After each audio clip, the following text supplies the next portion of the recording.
Hi everyone. Sorry, കുറേ ദിവസമായിട്ട് video ഒന്നും പോസ്റ്റ് ചെയ്തില്ല. കുറച്ച് കാര്യങ്ങളൊക്കെ ആയിട്ട് പോവുമായിരുന്നു.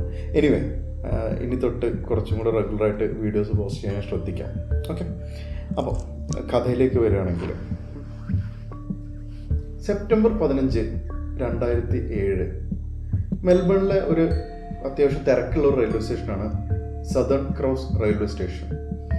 അപ്പോൾ അതിലൂടെ കുറേ ആൾക്കാർ വരുന്നുണ്ട്, പോകുന്നുണ്ട്.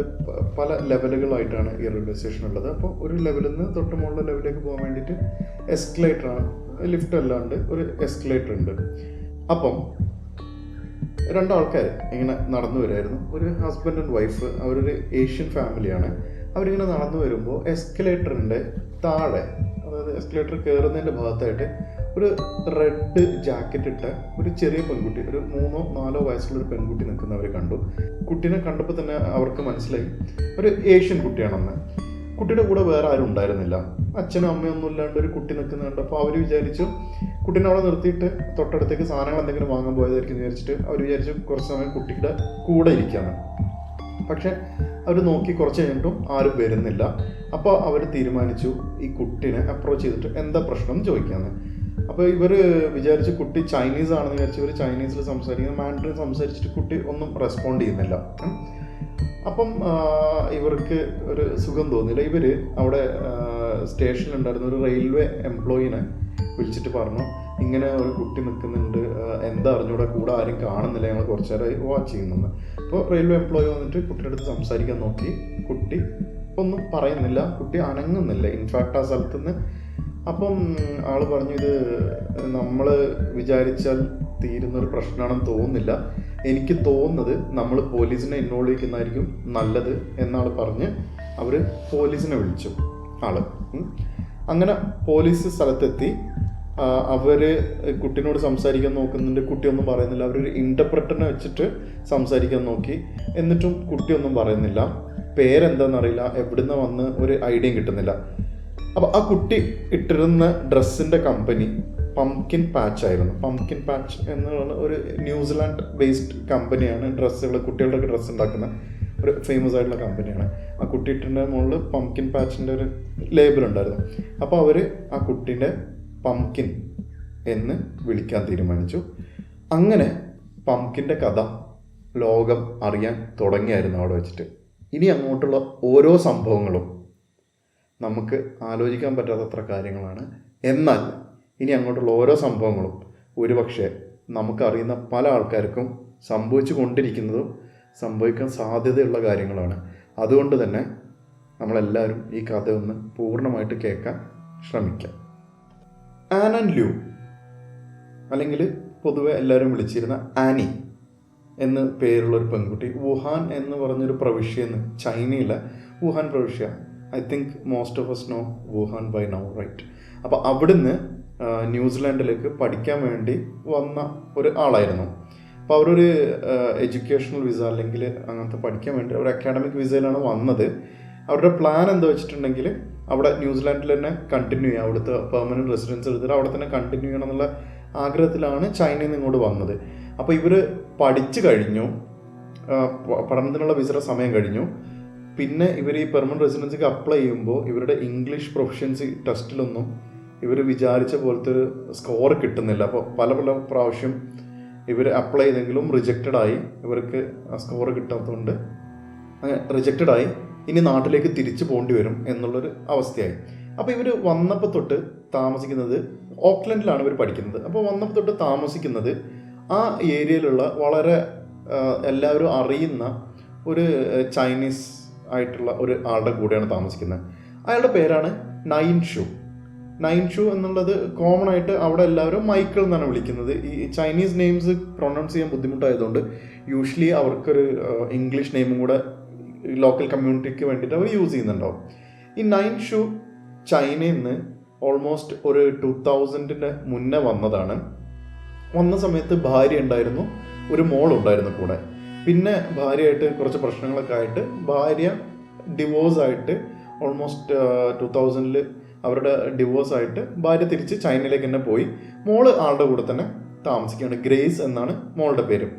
അങ്ങനെ ഇരിക്കുകയാണ് ആനി ഓക്ലാൻഡിലെത്തുന്നത്. അപ്പോൾ ഓക്ലാൻഡിലെത്തി ഇവർ പഠിക്കാൻ തുടങ്ങി. ആൾക്ക് ഇംഗ്ലീഷ് ഒട്ടും അറിയില്ല, ഒന്നും അറിയില്ല. അപ്പോൾ അവർ താമസിക്കുന്ന ഡോർമെറ്ററിയിലും മറ്റൊക്കെ ബുദ്ധിമുട്ടായി. ഇവർ വേറെ എവിടെ താമസിക്കാൻ പറ്റുമെന്ന് അന്വേഷിച്ചുകൊണ്ടിരിക്കുമ്പോഴാണ് ഒരു ഫ്രണ്ട് പറഞ്ഞത്, ഇങ്ങനെ ഈ നൈൻഷു എന്ന് പറയുന്നത് ഒരു പ്രോമിനൻ്റ് ആയിട്ടുള്ള ആളാണ്, മൈക്കിൾ. ആള് ഇവിടെ ഒരു തായ്ചി നടത്തുകയാണ്. തായ്ചി എന്ന് വെച്ചിട്ടുണ്ടെങ്കിൽ ഒരു ചൈനീസ് മാർഷൽ ആർട്ടാണ്. അതിൻ്റെ വൂ സ്റ്റൈൽ എന്ന് പറയുന്ന പല പല സ്റ്റൈലുകളുണ്ട് ഈ മാർഷൽ ആർട്ട് തായ്ച്ചിയുടെ. അപ്പോൾ അതിൻ്റെ വൂ സ്റ്റൈൽ എന്ന് പറയുന്ന തായ്ച്ചിയുടെ ഒരു മാസ്റ്ററാണ് ഈ മൈക്കിൾ. അപ്പോൾ ആള് ചൈനയിൽ ഇത് പഠിപ്പിക്കുന്ന സ്കൂളിൽ പോയിട്ട് അവിടുന്ന് ഗ്രാൻഡ് മാസ്റ്ററായിട്ട് വന്ന ആളാണ്. അപ്പോൾ ആള് ഇവിടെ വന്നതിന് ശേഷം ചെറിയ രീതിയിൽ ഒരു അക്കാഡമി തുടങ്ങി, ഒരു റെസ്റ്റോറൻറ്റിൻ്റെ സൈഡിലൊരു റൂമിൽ. പിന്നെ അത് ആൾ വളരെ പോപ്പുലറായി, വളരെ ഫേമസ് ആയിട്ട് ഇപ്പോൾ സ്വന്തം നിലയിലുള്ളൊരു സ്ഥാപനമൊക്കെ നടത്തിക്കൊണ്ടിരിക്കുകയാണ്.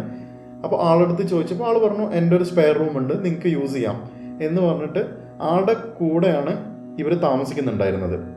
അപ്പോൾ പ്രത്യേകിച്ച് ഇൻസിഡൻസ് ഒന്നും ഇല്ലാണ്ട് ആനിയുടെ ന്യൂസിലാൻഡിലുള്ള സമയം കഴിഞ്ഞു പോയിക്കൊണ്ടിരിക്കുകയായിരുന്നു. അന്നേരമാണ് ഇവർക്ക് തിരിച്ചു പോകണം എന്നുള്ളൊരു കുരുക്ക് വരുന്നത്. അപ്പോൾ മൈക്കിളിന് ഒരു കാര്യം അറിയായിരുന്നു. അതായത് ഒരു ന്യൂസിലാൻഡ് സിറ്റിസൺ വേറെ ആളെ കല്യാണം കഴിക്കുകയാണെങ്കിൽ ബൈ വിർച്ച് ഓഫ് ദിസ് മാരേജ് അവർക്ക് ന്യൂസിലാൻഡിൽ താമസിക്കാൻ പറ്റും. എനിക്ക് തോന്നുന്നു ഇപ്പം നമ്മളെ ദിലീപിൻ്റെ സിനിമയിലെ 2 countries പ്രപ്പോസലൊക്കെ പോലത്തെ ഒരു സിസ്റ്റം. അപ്പം ഇവർ ഡിസ്ട്രസ്ഡ് ആണെന്ന് കണ്ട മൈക്കിൾ ആനിയുടെ അടുത്ത് എന്ത് പറഞ്ഞു വെച്ചിട്ടുണ്ടെങ്കിൽ, ഒരു കാര്യം ചെയ്യൂ, വേണമെങ്കിൽ എന്നെ കല്യാണം കഴിക്കൂ, എനിക്ക് ആനിനെ കണ്ട നാൾ തൊട്ട് ഇഷ്ടമാണ്, ഞാൻ പിന്നെ പറഞ്ഞില്ല എന്നുള്ളൂ, കാരണം ആനിയുടെ ഇരട്ടി വയസ്സ് എനിക്കുണ്ട്, ഞാനൊരു ഡിവോഴ്സ് ചെയ്യാണ്, നിങ്ങൾ എങ്ങനെ എടുക്കും എന്ന് എനിക്കറിയില്ല, പക്ഷെ I think this is a right time to ask അല്ലേ. Annie was not romantically interested ഒന്നും ആയിരുന്നില്ല, പക്ഷേ അവർക്ക് വേറൊരു വഴി ഇല്ലാത്തതുകൊണ്ട് നൈൻഷുവിൻ്റെ ഈ ഓഫർ അവർ സമ്മതിച്ചു. 2003 ഓക്ലൻഡിൽ വെച്ചിട്ട് അവർ കല്യാണം കഴിച്ചു. അപ്പോൾ മെൽബൺ പോലീസിന് എന്ത് ചെയ്തിട്ടും ഈ കുട്ടിയുടെ ഡീറ്റെയിൽസ് ഒന്നും അറിയാൻ പറ്റുന്നില്ല. അപ്പോൾ അവർ സദേൺ ക്രോസ് റെയിൽവേ സ്റ്റേഷനിലെ CCTV ഫുട്ടേജ് എല്ലാം പരിശോധിക്കാൻ തുടങ്ങി. അതിൽ നിന്ന് അവർ കണ്ടു, ഒരു 50 വയസ്സായ ഒരു മനുഷ്യൻ്റെ കൂടെയാണ് ഈ കുട്ടി റെയിൽവേ സ്റ്റേഷനിലേക്ക് വരുന്നത്. എന്നിട്ട് ഈ എസ്കലേറ്ററിൻ്റെ താഴെ എത്തുമ്പോൾ ഇയാൾ ഈ കുട്ടീൻ്റെ അടുത്ത് ആംഗ്യം കാണിക്കുന്നുണ്ട് ഇവിടെ നിൽക്കാൻ. എന്നിട്ട് അയാൾ എസ്കലേറ്റർ കയറി പോകുന്നു, പിന്നെ തിരിച്ചു വരുന്നില്ല. ആ കുട്ടി അവിടെ തന്നെ വെയിറ്റ് ചെയ്യുന്നത് കാണാം. അത് കഴിഞ്ഞിട്ട് നമ്മൾ നേരത്തെ പറഞ്ഞ ഈ കപ്പിൾസ് കുട്ടിയുടെ അടുത്ത് വന്ന് സംസാരിക്കുന്നു മറ്റൊക്കെ CCTVയിൽ കാണുന്നുണ്ട്. ഇവർ ഇത് ന്യൂസിലെല്ലാം കൊടുത്തു, ഈ ആളെക്കുറിച്ച് അറിയുന്ന ആരെങ്കിലും ഉണ്ടെങ്കിൽ വിവരം തരണം എന്ന് പറഞ്ഞിട്ട്. അപ്പം ഇതേ പോലെ തന്നെ ഈ ന്യൂസിലാൻഡിലെ ചാനൽസിലും വരുന്നുണ്ടായിരുന്നു. അങ്ങനെ ഓക്ലൻഡിലുള്ള കുറച്ച് ആൾക്കാർ ഈ ന്യൂസ് കണ്ടിട്ട് മെൽബൺ പോലീസിനെ കോൺടാക്ട് ചെയ്തു. അവർ പറഞ്ഞു, ആ പിക്ചറിൽ കാണുന്ന ആള് നൈൻഷു എന്ന് പറയുന്ന മനുഷ്യനാണ്, അല്ലെങ്കിൽ മൈക്കിൾ എന്നറിയപ്പെടുന്ന ആളാണ്. ആളുടെ കൂടെ ഉള്ളത് ക്യുൻഷിൻ ഷാ എന്ന് പറയുന്ന ആളുടെ മോളാണ്, ആളുടെ സ്വന്തം മോളാണ് ആളുടെ കൂടെയുള്ള ആ കുട്ടി എന്നും ഇവരെ പോലീസിനെ വിളിച്ച് പറഞ്ഞു. പക്ഷെ അപ്പോഴും പോലീസിന് മനസ്സിലാവുന്നില്ല, എന്തിനാണ് ഇപ്പോൾ ഒരു ചെറിയ കുട്ടീനെ ന്യൂസിലാൻഡിലുള്ള ഒരാൾ ഓസ്ട്രേലിയ വരെ വന്ന് റെയിൽവേയിൽ നിർത്തിപ്പോയി, ഇനി ഇയാൾക്ക് എന്തെങ്കിലും സംഭവിച്ചോ, എന്താ കാര്യം എന്നുള്ളത് മനസ്സിലാവുന്നില്ല. അവർ ഓക്ലൻഡ് പോലീസിൻ്റെ അടുത്ത് സംസാരിച്ചു. ആളുടെ വൈഫ് ആനൻ ലൂ എവിടെ ഉണ്ടെന്നും കൂടെ അറിയണം, കാരണം ഒന്നും മനസ്സിലാവാത്തതുകൊണ്ട്. ബൈ ദ ടൈം കുട്ടീനെ ഫോസ്റ്റർ കെയറിലേക്ക് മാറ്റി ഓസ്ട്രേലിയയിൽ. എന്നിട്ട് വെയറബൌട്ട്സ് ഓഫ് ആളുടെ അച്ഛൻ, അതായത് നൈൻഷുവിൻ്റെ വെയറബൌട്ട്സ് എവിടെയാണെന്ന് അന്വേഷിക്കാൻ തുടങ്ങി. അങ്ങനെ അവർ അന്വേഷിച്ചപ്പോൾ അവർക്കൊരു കാര്യം മനസ്സിലായി.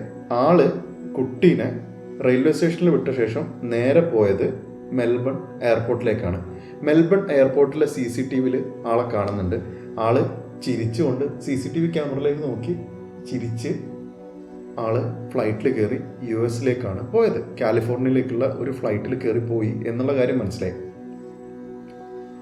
അപ്പോഴും ഇവർക്ക് ഒരു ഐഡിയ കിട്ടുന്നില്ല വാട്ട് ഈസ് ഹാപ്പനിങ് എന്നുള്ളത്. അപ്പോൾ ന്യൂസിലാൻഡിലുള്ള ഇവരുടെ കൗണ്ടർ പാർട്സ് അന്വേഷിച്ച് നോക്കിയപ്പോൾ ഓക്ലാൻഡ് എയർപോർട്ടിൽ നിന്നാണ് അച്ഛനും മോളും കൂടെ ഫ്ലൈറ്റിൽ കയറി വന്നത് എന്നുള്ളത് CCTVയിൽ കണ്ടു. ആനീനെ അതിൽ കാണുന്നില്ല. ഇവർ എയർപോർട്ടിൽ ചെക്ക് ചെയ്ത് നോക്കി കഴിഞ്ഞപ്പോൾ ആനിയുടെ കാറിലാണ് ഇവർ രണ്ടാളും എയർപോർട്ടിലേക്ക് വന്നിട്ടുള്ളതെന്നും അവിടുത്തെ ഒരു ലോക്കൽ ട്രാവൽ ഏജന്റ് കയ്യിൽ നിന്നാണ് ഇവർ ടിക്കറ്റ് ബുക്ക് ചെയ്തിട്ടുള്ളതെന്നും കണ്ടെത്തി.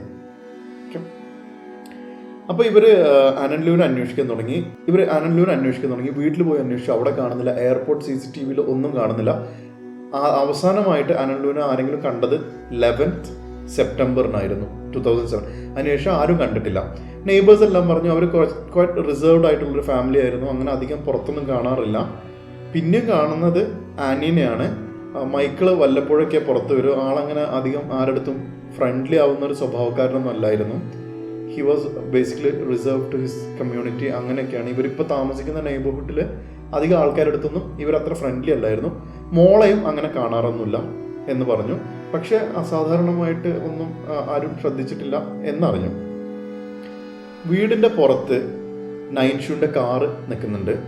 പക്ഷെ പോലീസ് ഒരു പ്രിലിമിനറി ഇൻവെസ്റ്റിഗേഷൻ നടത്തി. വാറണ്ട് കിട്ടാണ്ട് അവർക്ക് തുറക്കാൻ പറ്റാത്തതുകൊണ്ട് അവർ ലെറ്റ് ഇറ്റ് ബി എന്ന് പറഞ്ഞിട്ട് അവർ ബാക്കി കാര്യങ്ങളൊക്കെ അന്വേഷിച്ചു. ഇനി ഇവരെങ്ങാനും ഓടിപ്പോയിട്ടുണ്ടോ, ആനി എങ്ങാനും ഓടിപ്പോയിട്ടുണ്ടോ എന്നുള്ളൊരു ആംഗിളും പോലീസ് നോക്കുന്നുണ്ട്. ലോകത്ത് മിക്കവാറും ഏത് പോലീസും ആദ്യം ചെയ്യുന്നൊരു പരിപാടി ഇതാണ്. ഒരു സ്ത്രീനെ കാണണ്ടായിട്ടുണ്ടെങ്കിൽ ഫസ്റ്റ് 24 അല്ലെങ്കിൽ 72 hours എത്ര ക്രൂഷ്യലാണെന്ന് എത്രയൊക്കെ ക്ലാസ്സുകളും കാര്യങ്ങളും വന്നിട്ടുണ്ടെങ്കിലും അവരുടെ ഫസ്റ്റ് ഇൻസ്റ്റിക്റ്റ് എന്ന് വെച്ച് കഴിഞ്ഞാൽ ഒരു സ്ത്രീയെ കാണുന്നില്ല, പെൺകുട്ടിനെ കാണുന്നില്ല, ആരുടെങ്കിലും കൂടെ ഒളിച്ചോടി പോയോ എന്നുള്ളത് അന്വേഷിക്കലാണ്. ഇനിയും coming back to the story. അങ്ങനെ ആനന്ദ് വേണ്ടിയുള്ള അന്വേഷണം നടന്നുകൊണ്ടിരിക്കുന്നു. ഇവർക്ക് തപ്പിയിട്ടൊന്നും കിട്ടുന്നില്ല. ഫൈനലി 19th സെപ്റ്റംബറിന്, അതായത് 15 സെപ്റ്റംബറിനാണ് പംകിന് സദേൺ റെയിൽവേ ക്രോസിൽ നിന്ന് പോലീസിന് കിട്ടുന്നത്. 11th അവസാനമായിട്ട് ആനന്ദ് കണ്ടു എന്ന് നെയ്ബേഴ്സ് പറഞ്ഞത്. എന്നിട്ട് ഈ വിവരം പോലീസിനെ അറിയിച്ചിട്ട് ആഫ്റ്റർ 4 days, അതായത് 15th സെപ്റ്റംബറിനാണ് ഇവർ കാറ് സെർച്ച് ചെയ്യുന്നത്. കാറിൻ്റെ ബൂട്ടിൽ നിന്ന് ആനന്ദ് ബോഡി കിട്ടുവാണ്. ആനന്ദ് ബോഡി കിട്ടുമ്പോൾ ആനന്ദ് കഴുത്തിൽ ഒരു ടൈ വെച്ച് മുറുക്കി കൊന്നതായിട്ടാണ്. അതായത് ഫസ്റ്റ് ഇത് തന്നെ ഹോമിസൈഡ് എന്നുള്ളതായിരുന്നു അവരുടെ ഫസ്റ്റ് നിഗമനം. അപ്പോൾ ആഫ്റ്റർ 4 days ഓഫ് ഡിലേ ആണ് ഇവർക്ക് ആനന്ദ് ബോഡി കിട്ടുന്നതും ഇതൊരു ഹോമിസൈഡ് ആണെന്ന് പോലീസ് പറയുന്നതും ഇതിൽ ഫസ്റ്റ് സസ്പെക്ട് എന്നുള്ള നിലയിൽ ഇയാളുടെ ഹസ്ബൻഡിനെ ചോദ്യം ചെയ്യണം എന്നുള്ള കാര്യം വരുന്നതും അവർ ഇൻ്റർപോളിനെ അറിയിക്കുന്നതും ഇൻ്റർപോൾ അങ്ങനെ US മാർഷൽസ് അവിടുത്തെ പോലീസിനെ അറിയിക്കുകയും ചെയ്യുന്നത്. അപ്പം 11th അല്ലെങ്കിൽ 12th മോസ്റ്റ് പ്രോബ്ലി മർഡർ നടന്നിട്ടുണ്ടാവുക. 15th പംകിന് റെയിൽവേ സ്റ്റേഷനിൽ നിന്ന് കാണുന്നത്. 19th പോലീസ് ബോഡി റിക്കവർ ചെയ്യുന്നത്. After almost a week after the murder ആണ് ബോഡി റിക്കവർ ചെയ്യുന്നത്. അത് വേറെ എവിടെ ആയിരുന്നില്ല, വീടിന് നേരെ മുന്നേ തന്നെയായിരുന്നു കാറ് പാർക്ക് ചെയ്തിട്ടുണ്ടായിരുന്നത്. ആൻഡ് അതിനുശേഷം ഇന്റർപോൾ ത്രൂ ഇവർ US അതോറിറ്റീസിനെ, US മാർഷൽസിനെ അറിയിക്കണം. അല്ലെ, ഇങ്ങനൊരു സംഭവം നടന്നിട്ടുണ്ട്, there is a fugitive on loose, we need him back in New Zealand എന്നുള്ള വിവരം കൊടുക്കുന്നത്. ബൈ ദിസ് ടൈം നമ്മളുടെ മൈക്കിളിന് he has 1 week of head start. എന്നിട്ട് US മാർഷൽസ് ഒരു വാണ്ടഡ് പോസ്റ്റർ ഇറക്കുന്നത് 25th സെപ്റ്റംബറിനാണ്. അപ്പോൾ there is glaring delays in the early phases of investigation. That is clear from the story, right? Anyway, ഇവർ നോക്കി. അപ്പോൾ കാലിഫോർണിയ എയർപോർട്ടിൽ വന്നിറങ്ങുന്ന CCTV ഫുട്ടേജസ് എല്ലാം കിട്ടി. അതിനുശേഷം ആള് ഇറങ്ങിയിട്ട് ഒരു ടാക്സി എടുത്ത് ഒരു ഹോട്ടലിൽ പോയി താമസിച്ചു. അവിടുന്ന് എങ്ങോട്ടാണ് ആള് പോയി എന്നുള്ളത് ആർക്കും അറിഞ്ഞൂടാ. അങ്ങനെയാണ് 25th സെപ്റ്റംബർ 2007 US മാർഷൽസ് ഒരു വാണ്ടഡ് പോസ്റ്റർ ഇറക്കുന്നത്. വാണ്ടഡ് പോസ്റ്ററിൽ എഴുതിയിട്ടുണ്ടായിരുന്നു വെച്ച് കഴിഞ്ഞാൽ ഹീസ് എ ഡേഞ്ചറസ് മാൻ, അതിൽ മാർഷൽ ആർട്സ് ഒക്കെ ട്രെയിൻഡ് ആണ്, maybe he has a weapon with him, അതുകൊണ്ട് തന്നെ if you find him do not try to catch him by yourself because he may be armed or he may be dangerous. And ആളുടെ ഒരു psychiatric evaluation എന്താണെന്നും നമുക്കറിയില്ല. Okay, and this is on 25th of September 2007. Anand നൈൻഷുവിനെ കല്യാണം കഴിക്കുന്ന സമയത്ത് she was 3 months pregnant with Pumpkin. അപ്പോൾ അതിനുശേഷം കുട്ടി ഉണ്ടായി. It was actually good in the beginning, നല്ലതായിരുന്നു. ഇവർ അറിയുന്ന ആൾക്കാരെല്ലാം പറഞ്ഞത് മൈക്കിളിന് ആക്ച്വലി ആനിനെ ഇഷ്ടമായിരുന്നു. He was a bit protective, കുറച്ചൊരു പൊസസീവ് ടൈപ്പായിരുന്നു. എന്നിരുന്നാലും ഹി ലൈക്ഡ് ഹെർ എന്നായിരുന്നു എല്ലാവരും പറഞ്ഞത്. പിന്നെ ദ പ്രോബ്ലംസ് സ്റ്റാർട്ടഡ്. ആള് കുറച്ച് ഫിസിക്കലായിട്ട് ഹേർട്ട് ചെയ്യുക ആനീനെ, and he was always accusing her of being infidel to him. ഇത്തരത്തിലുള്ള കാര്യങ്ങൾ പുറത്തൊരാളെടുത്ത് സംസാരിക്കാൻ ഇഷ്ടമല്ല. And he accused her of not loving him, ഇങ്ങനത്തെ കാര്യങ്ങളൊക്കെ ഉണ്ടായിരുന്നു. And it use to be verbal altercations ഒക്കെ ആയിരുന്നു mostly in the beginning. And later it started being physical and he was abusive of her. അപ്പോൾ ഒരു incidence എന്താ വെച്ചിട്ടുണ്ടെങ്കിൽ they started having money problems. ഇയാൾ ഒരു നാർസിസിസ്റ്റിക് ആയിട്ടുള്ള ഒരു മനുഷ്യനായിരുന്നു. എപ്പോഴും ഫുൾ ടൈം എന്നെ കുറിച്ച് തന്നെ പറഞ്ഞുകൊണ്ടിരിക്കുക. ആള് പറഞ്ഞു, ഞാൻ ദൈവത്തിൻ്റെ മകനാണ്, എന്നെ ആർക്കും കൊല്ലാൻ പറ്റില്ല, എൻ്റെ അമ്മ എന്നെ മിറാക്കുലസ്ലി കൺസീവ് ചെയ്തതാണ്, ഞാൻ ചൈനയിലെ വലിയ സ്ഥലത്ത് പോയി പഠിച്ചാണെന്നൊക്കെ ഫുൾ ടൈം പറഞ്ഞു നടക്കും. പക്ഷേ പുതിയതായിട്ട് വന്ന ഇവരുടെ കമ്മ്യൂണിറ്റിയിലുള്ള കുറച്ച് മാർഷൽ ആർട്ടിസ്റ്റുകൾക്ക് ഇയാൾ പറഞ്ഞതിൽ അത്ര വിശ്വാസം ഇല്ലായിരുന്നു. അവർ ബീജിങ്ങിൽ പോയിട്ട് ഇയാൾ പഠിച്ചു എന്ന് പറയുന്ന അക്കാഡമിയിൽ അന്വേഷിച്ചപ്പോൾ അങ്ങനത്തെ ഒരാൾ അവിടെ പഠിച്ചിട്ടില്ല എന്നറിഞ്ഞു. അങ്ങനെ ആളുടെ ഒരു റെപ്യൂട്ടേഷൻ കുറഞ്ഞുകൊണ്ട് വരികയായിരുന്നു. ആ സമയത്ത് ഇയാൾ എന്ത് ചെയ്തെന്ന് വെച്ചിട്ടുണ്ടെങ്കിൽ ഒരു Chinese magazine cum newspaper സാധനം തുടങ്ങി, വീണ്ടും ഒരു റെപ്യൂട്ടേഷൻ ഉണ്ടാക്കാൻ വേണ്ടിയിട്ട്. ആളെക്കുറിച്ചുള്ള ആർട്ടിക്കിൾസ്, ആളുടെ ഫോട്ടോസ്, ഇതെല്ലാം ഇടലായിരുന്നു main. And they started having money problems. അപ്പോൾ ഇതിൻ്റെ പേരിൽ ഒരു പ്രാവശ്യം വഴക്കുണ്ടായി കഴിഞ്ഞപ്പോൾ കയ്യിലുണ്ടായിരുന്ന മൊബൈൽ ഫോൺ എടുത്തിട്ട് ഇയാൾ ആനിനെ എറിഞ്ഞു. പക്ഷെ ആനിയുടെ കയ്യിൽ കുട്ടി ഉണ്ടായിരുന്നു. അത് കുട്ടിയുടെ നെറ്റത്ത് കൊണ്ടിട്ട് മുറിഞ്ഞ് കുട്ടീനെ ആക്ച്വലി ഹോസ്പിറ്റലിൽ കൊണ്ടുപോയിട്ട് സ്റ്റിച്ച് ചെയ്യേണ്ടി വന്നു. ഇൻ അനദർ ഇൻസിഡൻറ്റ് ആനിക്ക് ഭയങ്കര പേടിയായി തുടങ്ങി അയാളുടെ കൂടെ ജീവിക്കാൻ വേണ്ടിയിട്ട്.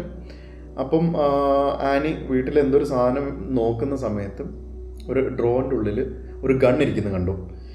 ഇത് ആനി കണ്ടത് മൈക്കിൾ കാണേ. മൈക്കിൾ ഒരു കത്തി എടുത്തിട്ട് അവളെ ത്രെട്ടൻ ചെയ്തു, നിന്നെ ഞാൻ കൊല്ലും, നീ ഇതാക്കിയിട്ടുണ്ടെന്നൊക്കെ പറഞ്ഞിട്ട്. ആനി ആക്ച്വലി പോലീസിനെ വിളിച്ചു. പോലീസ് വന്നു, മൈക്കിളിനെ അറസ്റ്റ് ചെയ്തു, ആനിനെ പ്രൊട്ടക്ഷനിൽ ആക്കി, അതായത് ഡൊമസ്റ്റിക് അബ്യൂസ് പ്രൊട്ടക്ഷനിലേക്ക് ആക്കി. പക്ഷേ അത് കേസ് കേട്ട ജഡ്ജ് എന്തുകൊണ്ടോ പറഞ്ഞു, 1 year സസ്പെൻഡഡ് സെൻറ്റൻസ് മാത്രം കൊടുത്താൽ മതി, ഇറ്റ് ഈസ് ഓക്കെ. ഒരു റിസ്ട്രെയിനിങ് ഓർഡർ പോലത്തെ ഒരു സാധനം ഉണ്ടായിരുന്നെങ്കിലും അത് ഭയങ്കര സ്ട്രിക്റ്റ് ആയിട്ടൊന്നും നോക്കുന്നില്ലായിരുന്നു. അപ്പോൾ ആഫ്റ്റർ ദിസ് ഇൻസിഡൻറ്റ് ആനി എന്ത് ചെയ്തു വെച്ചിട്ടുണ്ടെങ്കിൽ ആനി ലെഫ്റ്റ് ഫോർ വെല്ലിംഗ്ടൺ. അപ്പോൾ ഓക്ലൻഡിലാണല്ലോ ഇവർ താമസിക്കുന്നുണ്ടായിരുന്നത്. So she wanted to get as far away from this guy as possible. അവർ വെല്ലിംഗ്ടണിലേക്ക് പോയിട്ട് മോളെയും കൊണ്ട് പോയിട്ട് ഒരു ഫ്രണ്ടിൻ്റെ കൂടെ താമസിക്കാൻ തുടങ്ങി. അപ്പം there was a restraining order in place. അതായത് ഇയാൾ ആനിയുടെ അടുത്തേക്ക് പോകാൻ പാടില്ല എന്നുള്ള റിസ്ട്രെയിനിങ് ഓർഡർ ഉണ്ടായിരുന്നെങ്കിൽ പോലും ഇയാൾ എന്ത് ചെയ്തെന്ന് വെച്ചിട്ടുണ്ടെങ്കിൽ അഡ്രസ്സൊക്കെ കണ്ടുപിടിച്ചിട്ട് ഇവരുടെ വീട്ടിലേക്ക് വന്നു. ഈ വീട്ടിൽ വന്ന സമയത്ത് ആക്ച്വലി ആനി അവിടെ ഉണ്ടായിരുന്നില്ല, മോളും ഉണ്ടായിരുന്നില്ല, അവർ പുറത്ത് പോയതായിരുന്നു. പക്ഷേ ഈ മറ്റേ ഇവരുടെ ഫ്രണ്ടേ ഉണ്ടായിരുന്നുള്ളൂ. അപ്പോൾ ഇയാളടുത്ത് പറഞ്ഞു, ഞാൻ ഇനിയും വരും, അടുത്ത പ്രാവശ്യം ഞാൻ വരുമ്പോൾ അവളെ ഞാൻ കൊല്ലുകയും ചെയ്യും എന്ന് പറഞ്ഞിട്ട് ത്രട്ടൻ ചെയ്തിട്ട് ഇവൻ പോയി. അപ്പോൾ ആനി കുറേ ആലോചിച്ച് കഴിഞ്ഞപ്പോൾ ആനി വിചാരിച്ചു, പ്രോബ്ലി എവിടെയെങ്കിലും ഞാൻ സേഫ് ആയിരിക്കുകയാണെങ്കിൽ അയാളുടെ കൂടെ നിൽക്കുന്നതായിരിക്കും ഏറ്റവും സേഫ്, അല്ലേ? That is what she thought. She was vulnerable and then she made a decision to move back with him. അങ്ങനെ ഇവരുടെ കൂടെ തിരിച്ച് താമസിക്കാൻ വേണ്ടി വന്നു. അതിനുശേഷം ദേ ഹാഡ് പ്രോബ്ലംസ്. ആൻഡ് ഈ 11th സെപ്റ്റംബറിന് എന്താ ഉണ്ടായേ എന്ന് ആർക്കും അറിഞ്ഞൂടാ. അന്ന് രാവിലെ ആനിനെ കണ്ടതിന് ശേഷം പിന്നെ ആരും ആനിനെ കണ്ടിട്ടില്ലായിരുന്നു. അപ്പോൾ ഈ ന്യൂസ് എല്ലാം അറിയുന്നതിന് മുമ്പ് കുറേ ആൾക്കാർ, ഇവരുടെ common friends or like acquaintances, അവർ കുറേ ആൾക്കാർ പറയുന്നത് ഇയാൾ ഭയങ്കര നല്ലൊരു മനുഷ്യനായിരുന്നു. She married him for the residency. അവൾക്ക് അയാളെ ഇഷ്ടമല്ലായിരുന്നു. And this was a good guy and she was cheating on him. അങ്ങനെയൊക്കെ ആയിരുന്നു എന്നൊക്കെ പറഞ്ഞു. പക്ഷേ പോലീസ് ഒത്തിരി ഇൻട്രോഗേറ്റ് ചെയ്ത് കഴിഞ്ഞപ്പോൾ ഇങ്ങനത്തെ കുറേ സ്റ്റോറീസ് പുറത്തേക്ക് വന്നു.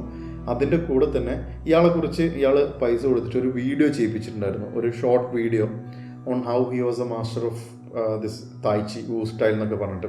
അപ്പോൾ അതിൻ്റെ ഡയറക്ടർ പോലീസിന് ഒരു ഇൻ്റർവ്യൂവിൽ പറഞ്ഞു, ദിസ് ഗൈ ഞാൻ വീട്ടിൽ പോയി കഴിഞ്ഞപ്പോൾ ഭയങ്കര വിയേർഡായിട്ടാണ് ആൾ പെരുമാറുന്നുണ്ടായിരുന്നത്. ആളുടെ വീട്ടിൽ മൊത്തം ഇയാളുടെ ഓരോ കുങ്ഫു പോസസിൻ്റെ ഫോട്ടോ മാത്രമേ ഉള്ളൂ.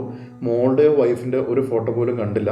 ഞങ്ങൾ വീട്ടിലെത്തുന്നതിന് മുമ്പ് എൻ്റെ അടുത്ത് പറഞ്ഞു വൈഫിനോട് സംസാരിക്കരുത്, വൈഫിനെ നോക്കരുത് എന്നൊക്കെ പറഞ്ഞിട്ടാണ് കൊണ്ടുവന്നത്.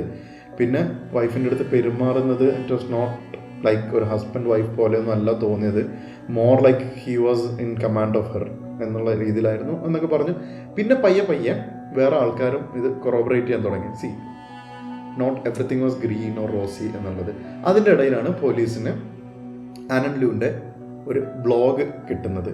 അത് ആക്ച്വലി ചൈനീസിലായിരുന്നു എഴുതിയിട്ടുണ്ടായിരുന്നത്. അവരിത് ഇംഗ്ലീഷിലേക്ക് ട്രാൻസ്ലേറ്റ് ചെയ്തു. അപ്പോൾ അതിൽ ഒരുപാട് കാര്യങ്ങൾ, അതായത് 11 സെപ്റ്റംബർ വരെയുള്ള കാര്യങ്ങൾ അവൾ എൻ്റർ ചെയ്തിട്ടുണ്ടായിരുന്നു. How he was torturing her, അവൾക്ക് എങ്ങനെ രക്ഷപ്പെടണമെന്ന് ആഗ്രഹമുണ്ട്, how she wanted to be loved, വേറെ ഇതിന്ന് രക്ഷപ്പെട്ട് വേറെ ആളുടെ കൂടെ പോയി ജീവിക്കാൻ പറ്റുകയായിരുന്നെങ്കിൽ എത്ര നന്നായിരുന്നു, എൻ്റെ ലൈഫ് ഭയങ്കര ടെറിബിളാണ്, എനിക്ക് മരിച്ചാൽ മതി എന്ന് തോന്നാറുണ്ട്, പക്ഷേ എൻ്റെ മോൾക്ക് വേണ്ടിയിട്ട് ഞാൻ ജീവിക്കും, എന്തെങ്കിലും ഒരു ദിവസം എനിക്ക് സന്തോഷം ഉണ്ടാവുമായിരുന്നൊക്കെ പറഞ്ഞ് ഇറ്റ് ഇസ് അത് ഇൻ്റർനെറ്റിലൊക്കെ ആർക്കൈവ്ഡ് ആണ്. If you guys want you can go and check it out. It's very heart touching. Anyway, അപ്പോൾ ഈ ഒരു ഇൻഫർമേഷനൊക്കെ വെച്ചിട്ട് ഇവർ തീരുമാനിച്ചു ഇയാളായിരിക്കും മോസ്റ്റ് പ്രോബ്ലി കൊന്നത്. DNA എവിഡൻസും എല്ലാം കളക്ട് ചെയ്തിട്ടുണ്ടായിരുന്നു, ടൈ എന്നുള്ള DNA എവിഡൻസ് കാര്യങ്ങളൊക്കെ, പക്ഷേ ഇയാളെ കിട്ടുന്നില്ല. ഓക്കെ, അപ്പോൾ ഫൈനലി കോർട്ടിൽ ഇവരുടെ ഗ്രാൻഡ്മ വന്നു, ആരുടെ, പംകിൻ്റെ. എന്നിട്ട് പറഞ്ഞു ഇനിയിപ്പോൾ ഇവിടെ ആരും ഇല്ലല്ലോ, ഗ്രേസ് മാത്രമാണുള്ളത്. ഗ്രേസിൻ്റെ അടുത്ത് ചോദിച്ചപ്പോൾ ഗ്രേസ് പറഞ്ഞു അച്ഛൻ അത്ര സുഖമുള്ള ആളൊന്നുമല്ല, അതുകൊണ്ട് ഞാൻ അച്ഛനെ 2000 ഞാൻ ഉപേക്ഷിച്ചാണ്, ഞാൻ പിന്നെ ആളുടെ അടുത്തേക്ക് പോയിട്ടില്ല എന്ന് ഗ്രേസും പറഞ്ഞു. അപ്പം ഗ്രാൻഡ്മ വന്നിട്ട് ഇവർ കോടതിയിൽ ഇവർക്ക് വേണ്ടിയിട്ട് സംസാരിച്ചു. അപ്പോൾ കോടതി പറഞ്ഞു it will B best for pumpkin if she's left with her grand mother എന്ന് പറയും. അങ്ങനെ ഈ ഗ്രാൻഡ്മ എന്ന് പറയുന്നത് ആനന്ദുവിൻ്റെ അമ്മയാണ്. അപ്പോൾ ആനന്ദുവിൻ്റെ അമ്മയുടെ കൂടെ പംകിൻ എവിടേക്ക് പോകും? ചൈനയിലേക്ക് തിരിച്ചു പോകും. ചൈനയിലേക്ക് തിരിച്ചു പോകുന്നത് ഒക്ടോബർ 2007 ചൈനയിലേക്ക് തിരിച്ചു പോകും. അപ്പോഴും നമ്മളുടെ കൊലയാളിനെ കുറിച്ച് യാതൊരു വിവരമല്ല. അങ്ങനെ ഓൾമോസ്റ്റ് 6 months ആയി. ഇയാൾക്ക് വേണ്ടിയുള്ള ലുക്കൗട്ട് നോട്ടീസ് ഉണ്ട്. അമേരിക്കസ് മോസ്റ്റ് വാണ്ടഡ് എന്ന് പറയുന്ന പ്രോഗ്രാം ഉണ്ട്. ഈ അറിയാത്ത ആൾക്കാരെ കുറിച്ചൊക്കെ ഒരുപാട് ലീഡൊക്കെ കിട്ടാൻ വേണ്ടിയിട്ട് അവർ എയർ ചെയ്യുന്നൊരു പ്രോഗ്രാം. അതിൽ ഇയാൾ ഫീച്ചർ ചെയ്തു. പക്ഷേ എന്നിട്ടൊന്നും ആളെ കിട്ടുന്നില്ല. ഫൈനലി എന്തുണ്ടാവുമെന്ന് വെച്ചിട്ടുണ്ടെങ്കിൽ ചേംബ്ലി എന്ന് പറയുന്ന ഒരു ടൗൺ ഉണ്ട്. ജോർജിയ എന്ന് പറയുന്ന സ്റ്റേറ്റിലെ ചേംബ്ലി എന്ന് പറയുന്ന ഒരു ചെറിയ ടൗൺ ഉണ്ട്. കുറച്ച് ചൈനീസ് കമ്മ്യൂണിറ്റിയൊക്കെ പ്രോമിനൻ്റ് ആയിട്ടുള്ളൊരു സ്ഥലമാണ്. അവിടെ മിസ്റ്റർ ടാങ് എന്ന് പറയുന്ന ഒരു മനുഷ്യൻ വന്നു. അയാൾ പറഞ്ഞത് ഞാൻ ഒരു മെസ്യൂറാണ്, അതായത് ഈ മെസ്സേജൊക്കെ ചെയ്യുന്ന ആൾ, അതിൻ്റെ ഒരു ഷോപ്പ് തുടങ്ങാൻ വേണ്ടിയാണ് ഞാൻ വന്നതെന്ന് പറഞ്ഞിട്ട് അവിടുത്തെ ഒരു ലോക്കൽ ചൈനീസ് സ്പീക്കിംഗ് കമ്മ്യൂണിറ്റി ആയിട്ട് ആൾ ഭയങ്കര ഫ്രണ്ട്ലി ആയി അവരുടെ കൂടെ താമസിക്കുന്നു, അവരുടെ കൂടെ ഫുഡ് കഴിക്കുന്നു, അങ്ങനെയൊക്കെ ചെയ്യുന്നു. പക്ഷെ ഒരു ദിവസം ഈ ചൈനീസ് ആയിട്ടുള്ള ഒരു ന്യൂസ് പേപ്പറിൽ നമ്മളുടെ 9 ഷൂവിനെ കുറിച്ചൊരു ന്യൂസ് വന്നു. അതായത് ഇങ്ങനെ മോളെ ഉപേക്ഷിച്ചിട്ട് ഭാര്യനെ കൊന്ന് കടന്നു കളഞ്ഞ ഒരു ആള് ഫ്യൂറ്റീവായിട്ട് US ആളെ കണ്ടു കിട്ടുകയാണെങ്കിൽ അറിയിക്കണം എന്ന് പറഞ്ഞിട്ട്. അപ്പോൾ ഇവർക്ക് സംശയമായി, കാരണം ഭയങ്കര റിസംബ്ലൻസ് ഉണ്ട്. മാത്രമല്ല ഇത് കഴിഞ്ഞ് ഒരു ദിവസം മിസ്റ്റർ ടാങ് വന്നിട്ട് എന്ത് ചെയ്യുമെന്ന് വെച്ചിട്ടുണ്ടെങ്കിൽ ഞാനൊരു കുങ്ഫു പോസ് കാണിച്ചു തരാമെന്ന് പറഞ്ഞിട്ട് ഇവർക്ക് വെറുതെ ഒരു ആവശ്യമില്ലാണ്ട് കുങ്ഫുവിൽ 1-2 പോസ് കാണിക്കും. അങ്ങനത്തെ ഒരു പോസായിരുന്നു പത്രത്തിൽ കൊടുത്തിട്ടുണ്ടായിരുന്നത്. അപ്പോൾ ഇവർ പോലീസിനെ വിളിച്ചിട്ട് പറയും ഇങ്ങനെയാണ് ആൾ ഉണ്ടത്. പക്ഷേ ഇവർക്ക് ആക്ച്വലി ഇംഗ്ലീഷ് അത്ര നന്നായിട്ട് സംസാരിക്കാൻ അറിയില്ലായിരുന്നു. ദേ വർ ഫ്ലുവൻ്റ് ഓൺലി ഇൻ ചൈനീസ്. അപ്പോൾ ഇവർക്ക് കമ്മ്യൂണിക്കേറ്റ് ചെയ്യാൻ പറ്റില്ല. അപ്പോൾ ഇവരെന്ത് ചെയ്യുന്നു വെച്ചിട്ടുണ്ടെങ്കിൽ ഇയാളുടെ അടുത്ത് പറയും ശരി ഇവരുടെ ഒരാളുടെ ഫ്ലാറ്റിലേക്ക് വരും, നമുക്ക് ഫുഡ് തരാം, നമുക്ക് കുറച്ച് കാര്യങ്ങളൊക്കെ സംസാരിക്കും, വിൽ ഹാവ് എ പാർട്ടി എന്ന് പറഞ്ഞിട്ട് അയാൾ വീട്ടിലേക്ക് വരുമ്പോൾ ഇവർ 5 ആൾക്കാർ ചേർന്നിട്ട് ആളെ തള്ളി താഴെ ഇട്ട് മുകളിൽ കയറിയിരുന്ന് ബെൽറ്റ് കൊണ്ട് കാല് കെട്ടിയിട്ട് നെഞ്ചത്ത് 2 ആൾക്കാരും കയറി ഇരുന്നിട്ട് ഇവർ ഒരാൾ പോയിട്ട് പോലീസിനെ വിളിച്ചിട്ട് അങ്ങോട്ട് വരാൻ പറയും. പോലീസ് വരും. പോലീസിനെ കണ്ടു കഴിയുമ്പോൾ ഹീസ് അറസ്റ്റഡ്. കാരണം ആളുടെ കയ്യിൽ ന്യൂസിലാൻഡിലെ ഡ്രൈവേഴ്സ് ലൈസൻസും എല്ലാ ഡീറ്റെയിൽസും ഉണ്ടായിരുന്നു 9 ഷൂവിൻ്റെ പേരിലുള്ള. അപ്പം ഹീ ഗെറ്റ്സ് അറസ്റ്റഡ്. അപ്പം പോലീസ് ഇയാളോട് ചോദിക്കും നിങ്ങൾ വലിയ മാർഷൽ ആർട്ടിസ്റ്റാന്നൊക്കെ പറഞ്ഞിട്ട് ഇത് ഇവിടുന്ന് രക്ഷപ്പെടാൻ പറ്റില്ല എന്ന് പോലീസ് ചോദിക്കുന്നുണ്ട്. Actually police gives a statement saying that it was not a great position, how we found the great martial artist with spans around his ankles എന്ന് പറയുന്നുണ്ട്. എനിവേ, അപ്പോൾ ഓൾറെഡി ഈ എക്സ്ട്രാഡിഷൻ പ്രോസസ്സ് എന്നൊക്കെ പറഞ്ഞു കഴിഞ്ഞാൽ ഒത്തിരി സമയമെടുക്കുന്ന ഒരു കാര്യമാണ്. ഒരു രാജ്യത്തു നിന്ന് ഒരു ക്രിമിനലിനെ വേറെ രാജ്യത്തേക്ക് മാറ്റുക എന്നൊക്കെ പറഞ്ഞു കഴിഞ്ഞാൽ it usually takes a lot of time. പക്ഷേ ഈ കേസിൽ ന്യൂസിലാൻഡിൽ നിന്ന് വരുന്ന ആൾക്കാർക്ക് 3 months വിസയാണ് US ബൈ ഡിഫോൾട്ട് ഉണ്ടാവുക. ആ സമയം കഴിഞ്ഞുകൊണ്ട് തന്നെ ഇയാൾ US വിസ ലോ ഇതാക്കിയിട്ടുണ്ടായിരുന്നു. അപ്പോൾ ഇയാളെ കൺട്രി ഓഫ് ഒറിജിനിലേക്ക് ഡിപ്പോർട്ട് ചെയ്യാം ഇറസ്പെക്റ്റീവ് ഓഫ് വിസ ആണ്. അപ്പോൾ അവർ പ്രോംപ്റ്റ്ലി കുറച്ച് പോലീസുകാരൊക്കെ ചേർന്ന് ഇവിടുന്ന് ഫ്ലൈറ്റൊക്കെ പിടിച്ച് ആളെ നാട്ടിലേക്ക് കൊണ്ടുപോയിട്ട് ഓക്ലൻഡ് കോടതിയിൽ ഇയാളുടെ മർഡർ ഇൻവെസ്റ്റിഗേഷൻ ആദ്യം പ്രീ ട്രയൽ നടത്തിയിട്ട് there was enough evidence to indict him for the crime എന്ന് കണ്ടുപിടിക്കും. അപ്പോൾ DNA എവിഡൻസ് ഒക്കെ ഉണ്ടായിരുന്നു, സ്ട്രോങ് ആയിരുന്നു ഇത്. ആസ് യൂഷ്വൽ കോടതിയിൽ ഇയാളുടെ ഡിഫൻസ് എന്തായിരിക്കും? ഇയാളുടെ ഡിഫൻസ് എന്തായിരുന്നു വെച്ചിട്ടുണ്ടെങ്കിൽ, ഞാൻ അല്ല എൻ്റെ ഭാര്യനെ കൊന്നു, എൻ്റെ ഭാര്യൻ്റെ അടുത്ത് എനിക്ക് ഭയങ്കര സ്നേഹമായിരുന്നു, എനിക്ക് അവളോട് സ്നേഹം മാത്രമേ ഉണ്ടായിരുന്നുള്ളൂ, ഈ കഥകളൊന്നും ശരിയല്ല, അന്ന് കോടതിയിൽ ഉണ്ടായെന്ന് പറഞ്ഞ കാര്യം ഒരു സെക്കൻഡ് പെട്ടെന്ന് എനിക്ക് ദേഷ്യം വന്നപ്പോൾ സംഭവിച്ചാണ്, അല്ലാണ്ട് ഞാൻ അത്തരത്തിലുള്ള ആളൊന്നുമല്ല എന്ന് എല്ലാവർക്കും അറിയാം. മാത്രമല്ല എൻ്റെ വൈഫിന് കുറേ ആൾക്കാരുടെ അടുത്ത് അഫെയർ ഉണ്ടായിരുന്നു, എക്സ്ട്രാ മറിറ്റൽ അഫെയർ ഉണ്ടായിരുന്നു. എൻ്റെ ബലമായ സംശയം അതിൽ ഒരാൾ അവളുമായിട്ടുള്ള ഇതിൻ്റെ ഇടയിൽ വാട്ട് എവർ റീസൺ അവർ തമ്മിൽ തെറ്റി, അവൻ അവളെ കൊന്നു, or it could even be an erotic asphyxiation എന്നുള്ളതായിരുന്നു ഇവരുടെ ഇത്. അതായത് ആളെ ഡിറൈഡ് ചെയ്യുക, ആളുടെ മോറൽ ക്യാരക്ടർ ഇതാക്കിയിട്ട് how to get away with murder 101. അതാണ് ഫസ്റ്റ് ലെസൺ ആൾക്കാർ ചെയ്യുന്നത്. എനിവേ, ജൂറി അതൊന്നും വിശ്വസിച്ചില്ല. Jury sentence in to life in prison with 12 years of non parole period. എന്ന് വെച്ച് കഴിഞ്ഞാൽ ജീവിതകാലം മൊത്തം ജയിലിൽ കിടക്കണം. പക്ഷേ അവിടേക്ക് എങ്ങനെയാണെന്ന് വെച്ചിട്ടുണ്ടെങ്കിൽ 12 years നോൺ പരോൾ എന്ന് പറഞ്ഞു കഴിഞ്ഞാൽ 12 വർഷം കഴിഞ്ഞാൽ ഒരു പരോൾ കമ്മിറ്റി ഹിയറിംഗ് ഉണ്ടാവും.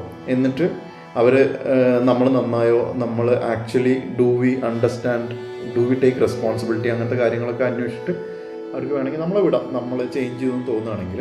പക്ഷേ ഈ പരോൾ പീരീഡിൽ എന്തെങ്കിലും റീ ഓഫൻസ് ചെയ്തിട്ടുണ്ടെങ്കിൽ തിരിച്ച് ജയിലിലേക്ക് തന്നെ പോകേണ്ടി വരും. അപ്പം usually what it means is 12 years ജയിലിലുണ്ടാവും, പിന്നെ പുറത്തു പോകും എന്നുള്ളതാണ് ഈ കാര്യത്തിൽ നടക്കുന്നത്. അപ്പോൾ ഇയാളടുത്ത് കോടതി ഈ ജഡ്ജ്മെൻറ്റ് പറഞ്ഞു കഴിഞ്ഞപ്പോൾ ആൾ പറഞ്ഞു വെരി അൺഫെയർ, എന്നെ ചതിച്ചതാണ്, ഞാനൊന്നും ചെയ്തിട്ടില്ല, ഞാനൊരു പാവം മനുഷ്യനാണെന്നൊക്കെ പറഞ്ഞപ്പോൾ ആളുണ്ടാക്കിയിട്ടാണ് ഇയാൾ കോടതിയിൽ നിന്ന് പോകുന്നത്. അതിനുശേഷം ഇയാൾ ജയിലിൽ കിടക്കുമ്പോൾ ഒരു പത്രത്തിന് കത്ത് എഴുതും, ഞാനല്ലത് ചെയ്തത് എന്നൊക്കെ പറഞ്ഞിട്ട് വലിയൊരു കത്ത് എഴുതിയിട്ട് ഇയാൾ പബ്ലിഷ് ചെയ്യാൻ പറയും. എന്നിട്ട് ഇയാൾ വേറൊരാൾക്ക് ഓട്ടോബയോഗ്രഫിയൊക്കെ പബ്ലിഷ് ചെയ്യാൻ വേണ്ടി ഇയാൾ കുറേ കഥയൊക്കെ പറഞ്ഞെടുക്കും. വേറൊരാളുണ്ടായിരുന്നു, മറ്റേ വെല്ലിംഗ്ടണിലെ ആളാണ് കൊന്നതെന്നും മറ്റും ഒക്കെ പറഞ്ഞിട്ട് ഇയാൾ കുറേ കഥയൊക്കെ ഉണ്ടാക്കും. എനിവേ, ഇയാളുടെ പരോൾ ഹിയറിംഗ് 2020 ഉണ്ടായിരുന്നത്. 2020 പരോൾ ഹിയറിങ്ങിന് വന്നപ്പോൾ മൂപ്പര് പറഞ്ഞു, ഞാനാണ് കൊന്നത്, I regret having done that, ഒരു ഇമ്പൾസീവായിട്ടുള്ള ഒരു റേജ് വന്നു കഴിഞ്ഞപ്പോൾ ഞാൻ ചെയ്തതാണ്, അതുകൊണ്ട് ഐ അണ്ടർസ്റ്റാൻഡ് മൈ മിസ്റ്റേക്ക് എന്നൊക്കെ പറയും. അപ്പോൾ പരോൾ കമ്മിറ്റി ഇയാളെ അസസ് ചെയ്തിട്ട് പറയും റിസ്ക് ഫ്രീ ഓഫൻഡിങ് കുറവാണ്, അതുകൊണ്ട് വിടുന്നതിന് കുഴപ്പമില്ലെന്ന് പറയും. പക്ഷേ സൈക്കോളജിക്കൽ ഇവാലുവേഷനിൽ അവർ കണ്ടുപിടിക്കും he is at risk of reoffending. Actually ആളെ പുറത്തു വിട്ടിട്ടുണ്ടെങ്കിൽ റീ ഓഫൻഡിങ് എന്നുള്ള ചാൻസ് കൂടുതലാണെന്നാണ് സൈക്കോളജിക്കൽ ഇവാലുവേഷൻ പറയാം. അപ്പോൾ ബേസ്ഡ് ഓൺ ദാറ്റ് ആളുടെ പരോൾ ഡിനൈ ചെയ്തു and he will be able to appeal for parole again after 1 year. അങ്ങനെയാണ് സിസ്റ്റം. അപ്പോൾ എനിവേ, ഒരു 3 വയസ്സുള്ള പെൺകുട്ടി ഒരു റെയിൽവേ സ്റ്റേഷനിൽ ഒരു എസ്കലേറ്ററിൻ്റെ അടിയിൽ തന്നെ നിൽക്കുന്നു. ആളുടെ അച്ഛൻ ആണ് അവളെ വേറെ രാജ്യത്തു നിന്ന് ഫ്ലൈറ്റ് പിടിച്ച് ഇവിടെ കൊണ്ട് ഇറക്കിയിട്ട് അച്ഛൻ ഫ്ലൈറ്റ് എടുത്ത് അമേരിക്കയിലേക്ക് പോയി. അമ്മേനെ കാണുന്നില്ല. അമ്മേനെ തിരഞ്ഞ് 5 ദിവസം നടന്ന് പോലീസ് അവസാനം വീടിൻ്റെ തൊട്ടുമുള്ള കാറിൽ നിന്ന് അമ്മയുടെ ബോഡി കണ്ടെത്തുന്നു. അപ്പോഴേക്കിനും അച്ഛൻ അമേരിക്കയിൽ പോയിട്ട് പേരൊക്കെ മാറ്റി ജീവിക്കാൻ തുടങ്ങി. പക്ഷെ ആഫ്റ്റർ 6 months ആളെ പിടിച്ച് തിരിച്ച് ന്യൂസിലാൻഡിൽ കൊണ്ടുവന്ന് ഇൻഡൈക്റ്റ് ചെയ്തിട്ട് കോടതി ശിക്ഷിക്കാൻ വിധിച്ചു.